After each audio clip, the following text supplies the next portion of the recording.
welcome back to the channel, Panda Pals. Today, I am talking 90 Day Fiancé, Season 11, Episode 8. I'm going to be covering Stevi and Mahdi and Mark and Mina, so let's get to it. Let's check in with Stevi and Mahdi first. The two are headed out to the gym, and Mahdi continues to be shocked by what is and is not legal in America. I've never seen the gym with like females in like workout clothes and stuff. So back at home, none of the gyms are co-ed, and Mahdi is like, in Iran, if a man can get turned on by it, it is not allowed. If a female bend over and another guy looks at it, can be turned on, that's totally against our law. So Mahdi is very uncomfortable right now because not only is he surrounded by women in a place that he is not used to women being in, but they are also wearing clothing that reveals a lot more skin than he is used to seeing. Working out beside women makes me uncomfortable. I'm always like, don't look at this, don't do this, don't do that. This one girl comes up to him and talks to him about the machine that he's using, and the entire interaction is pretty awkward because Mahdi just doesn't know how to like exist in the same space. I don't know how to react. He asks Stevi, would you be okay if I became a personal trainer and worked with other women? And Stevi responds, as she normally does, by being super defensive. If a girl comes up to me and wants to have classes with me, would you be okay with it? How professional are you gonna be? Girly, Mahdi feels like the last person you need to worry about touching women inappropriately, okay? I honestly feel like the dude is scared of him. And then Stevi tells him how women in America are way more forward than women in Iran, and if they see a hot chunk of man meat, they're gonna have no problem going up to him and being like, yo, you wanna bang me?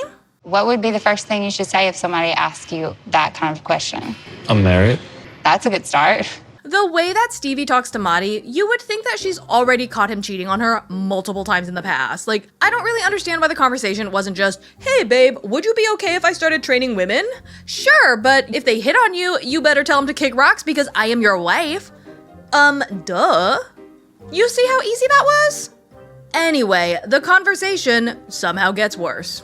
Stevi is like, how would you feel if I wanted to paint men? And Mahdi is like, well, I wouldn't be okay with that, but I'm pretty sure I don't even have to worry about that because you are clearly obsessed with boobs. Do you think you're sexually like attracted to them? Stevi again gets super defensive and she's like, oh my gosh, I'm not even going to dignify that with an answer. Do you think it would put his mind at ease if you gave him a definitive no? I don't know why his mind is not at ease. I don't understand why I have to comfort him in that way. The conversation somehow gets worse.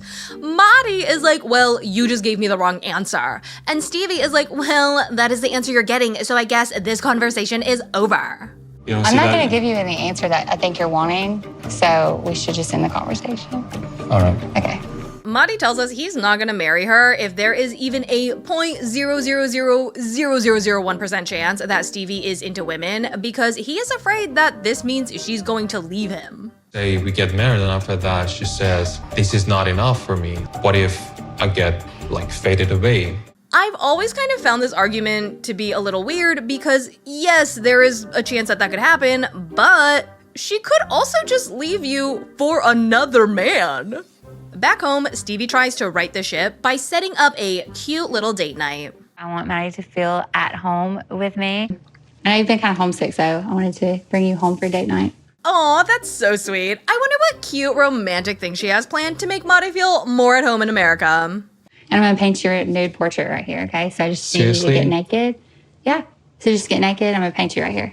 Thankfully, she is just kidding, but her actual idea isn't that much better. She wants him to put paint all over her butt so that she can sit on a canvas and basically give him a stamp of her ass. How do you feel about you would put paint on my butt and my legs, and then I would sit on a canvas? And Mahdi is like, you know what? Hard pass. I have experienced so many culture shocks. I really don't want to see my wife's butt on a canvas. Listen, A+ for effort, but I feel like she should have incorporated more things that he likes or more things from his culture into her home. Like cook him a dish from Iran, or watch a movie that he loves, or I don't know, put away 2 or 3 booby paintings and make him feel a little more comfortable. Anyway, Mahdi tells Stevi that applying for permanent residency is going to be hella expensive if they wait the full 90 days to get married. So, this crazy fool of a man asks her if she would be okay getting married in a few weeks. It would just help us a lot to just save money. I can work earlier. I know that it's hard, but don't you think it's worth it? Stevi obviously says no because they have had some very concerning conversations, so she doesn't really want to rush things right now. Which is the correct answer, but also, whatever problems that you have now, you aren't gonna be resolving in less than 90 days, so... Mahdi tries to reassure her, and he's like, listen, I know that you're worried, but I promise you, I will be happier. And Stevi is like, a promise is not enough, buddy. You're telling me that you'll get adjusted, but I need you to be adjusted. I don't want to get married, and then after we're married, you decide you want to go home. I will say that this proposition made me start to get a little bit suspicious about Mahdi because he went from having second thoughts to let's get married right now really quickly. Stevi is like, if you want me to rush into this marriage, then you need to give me a 100% definitive answer that being with me in America is what you want. Funny how when it's her that needs the reassurance, it is totally fine to ask and expect a 100% definitive answer. I have a big part in this decision also, and if he doesn't make me feel 100% sure that this is what he wants, then I don't plan on marrying Mahdi. And she says that her desire to marry him has been wavering because he's a very different person in America. He's always missing his family and he's always homesick. You call your family and you talk to them, and I think you feel homesick, and it kind of puts a strain on our relationship a little bit. And then Stevi is like, when I come home from work, I am so excited to see you, but you're all sad because you called your parents and you miss them. Like, I come home and I'm like so excited to see you, and then I kind of see the person I love like deteriorating because he's here. It's hard for me. I would like to kindly remind everybody that Mahdi has only been in America for 10 days at this point. And instead of trying to find ways to make him feel more at home here, Stevi's solution to this problem is for him to stop calling his family so much. Talking to them every day is keeping you in a mindset that you live there and you live here. Maybe you could not talk to them as much. You're asking me not to call my family? Oh, Mahdi, this ain't it. You need to leave her right now, okay? Because that is some next level selfishness. As of this current moment, she has done 0 things to try and make him feel more at home. She has literally just shoved shit down his throat and said, if you love me, you will just shut up and enjoy it. What I'm seeing right now is her being selfish and thinking about herself only and not being understanding of my situation. Let's move on to Mark and Mina. Mina is off on her own crying and angry because last episode, Jordan asked if they were going to get a prenup in front of the entire family an hour after telling her that she wanted the two of them to make up and get along. Mark finally grows a pair and he tells his family that ganging up on Mina during their happy family barbecue was not the right time or the right way to handle things. I appreciate the concern, but I need everybody to get on board with it. I love her, and we have beautiful daughter Maria together. He goes to check up on Mina, and she tells him a couple of things. 1, she's okay with the prenup. 2, this was not the time and place to bring it up. 3, she does not like his family because they have been treating her like shit. And 4, he should have stood up for her when they all started to gang up on her. Je viens juste d'arriver. Je m'y attendais en fait à beaucoup plus d'humanité. Je n'ai pas senti le soutien de Marc. Jordan is over here crying in victim, saying she hates that Mina is upset, but she's upset too. And then she has her Nana go talk to them to try and fix what she broke. I feel like it would mean a lot if you talked to him, and I think if he heard it from you. And honestly, God bless her Nana, because she's not an idiot and she's capable of experiencing empathy.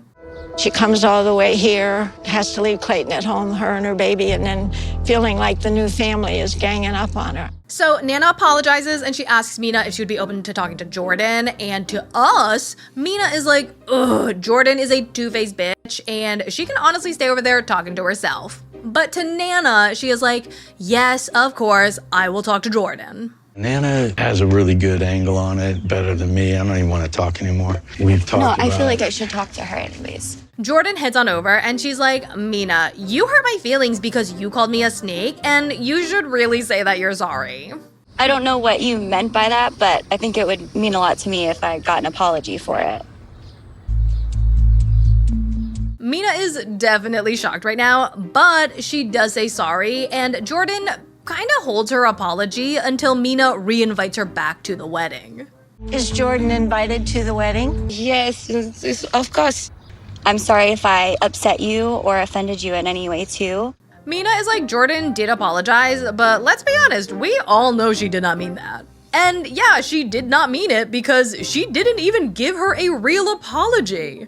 She said she's sorry if she hurt her feelings, which basically translates to, I didn't do anything wrong, you're just sensitive. Did you guys talk? Yeah, we did. I think that we came to an agreement. We both want to get to know each other and we want things to be okay between us. I mean, I didn't get any of that, but okay. So Mina tells the family that she will sign the prenup, but she also tells us that she's really nervous because she doesn't know what is in this prenup. Like, is it going to adequately protect her and her children if it goes south? So when the two of them get back to the hotel, Mina tells Mark that she changes her mind. She doesn't want to sign it anymore. You don't want to sign it now? Yeah. I thought we had that resolved. And that, my Panda Pals, is all I have for you today. I will do a part 2 with some of the other couples later on this week, so definitely watch out for that. If you are not subscribed yet, go ahead, click that subscribe button, give this video a big thumbs up, and let me know down in the comments below what you thought of the episode so far. I will see you for the next one, and as always, thank you for not letting me ride this train wreck alone. Bye!